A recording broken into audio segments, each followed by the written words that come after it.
You know what's wild? You spend a decade building a life, thinking you've left all the small-town drama behind. And then one day you're standing on your own front lawn, key in hand, and a woman in a bathrobe is screaming at you to get out of my house, or I'll have you arrested. I wish I was exaggerating. 10 years away, and the very first thing that happens, she's got a cop with her, badge and all, treating me like I'm the criminal on my own family land. But here's the twist. The whole scam they pulled on me. It was just the tip of something way bigger. Picture this. I'm already in cuffs, stuffed into the back of a police cruiser, neighbors filming like I'm some special episode of America's Most Wanted. Martha. That's the woman. She's clutching a stack of papers on my porch. Got that? I win look on her face, and everyone watching? They're sure I'm the bad guy. Honestly, it's scary how fast people buy whatever story authority hands them, even when common sense is yelling that something's off. The so-called cop, badge reads Derek Thompson, announces, "Sir, you're under arrest for aggressive trespassing and violation of a restraining order." Loud enough for every phone camera in a 2-block radius. And I'm thinking, what restraining order? What trespassing? This is my family's place. But try explaining that with your wrists chained behind your back and your own neighbors watching you like you just broke out of county lockup.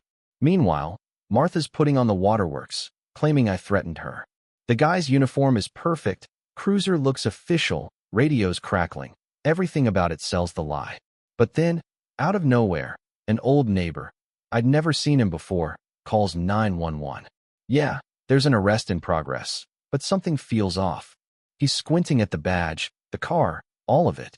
Suddenly, Derek's radio starts blasting the McDonald's jingle. I'm talking full on, I'm loving it. Not exactly what you expect from a real cop's gear. Derek's face goes white, neighbors start laughing, and for a second the curtain gets pulled back on the whole performance. Let me back up a sec. How did I wind up in handcuffs on my childhood lawn? 10 years ago, I landed my dream tech job, 6-figure salary, shiny company car, all of it. I called home on holidays, told myself mom was fine because that's what she always said.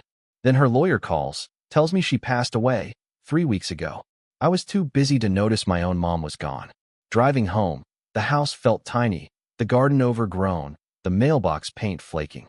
All the ways you see the world differently when you finally look up from your own life. The first red flag? My key still worked, but the alarm wouldn't turn off. Wrong code. While I'm wrestling with it, this woman, Martha, bursts out, screaming like I'm robbing the place. "Ma'am, this is my mom's house. I'm her son," I say, holding up my legal docs. She's not having it. Instead, she comes back waving papers of her own. "Your mother owed me $57,000 for caregiving. This deed is legal payment." I'm standing there, grief and confusion mixing, as she calls Officer Thompson, her voice making it clear she's running the show. Officer Derek arrives, takes one look at me, and, no questions asked, I'm the trespasser, she's the victim.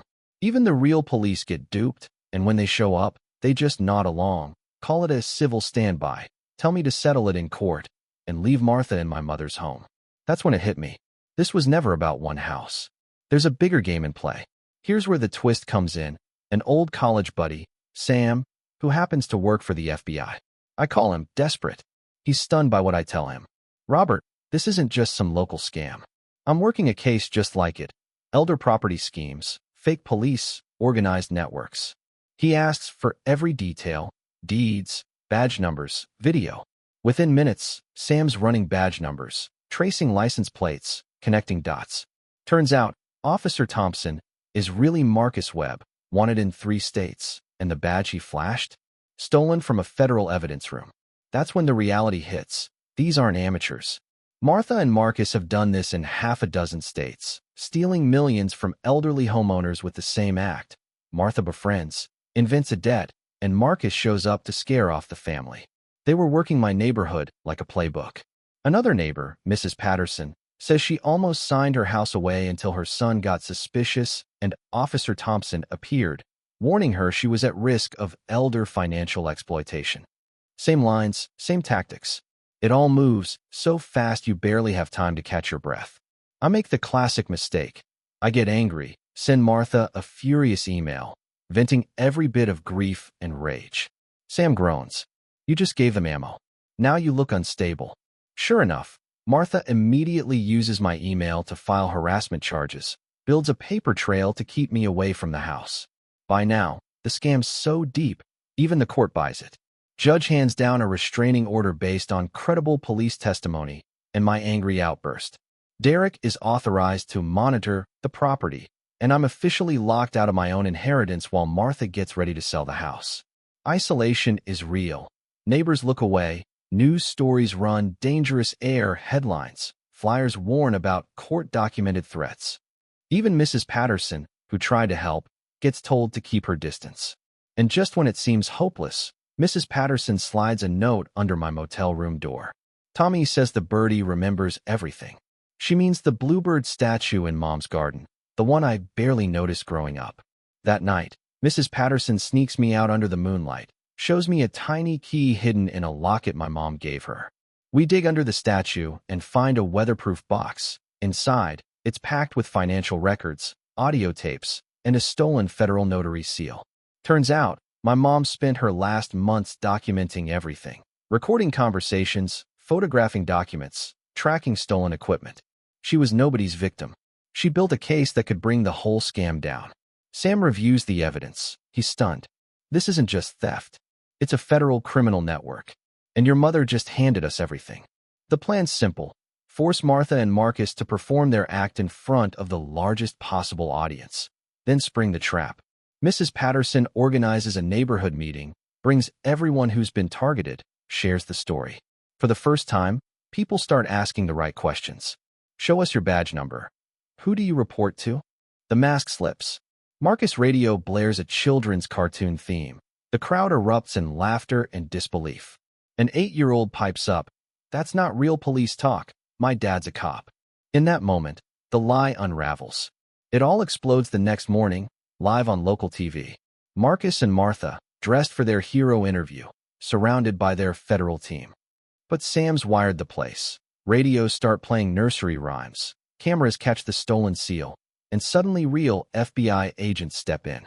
Marcus is arrested for impersonation and federal fraud.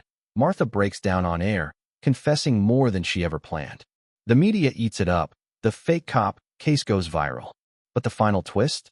As the dust settles, Tommy, the little kid from before, reminds me, Miss Janet left a second secret, only for after the bad people got caught.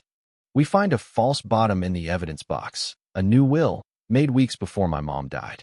She didn't leave the house to me. She created the Janet Miller Community Garden Trust, turning the land into a permanent sanctuary for elderly residents, a green space protected from predators forever. Standing in that garden, flowers blooming where fear once lived, I finally understood. Sometimes you lose what you thought you wanted, an inheritance, a house, and gain something bigger, a legacy that protects people you'll never even meet.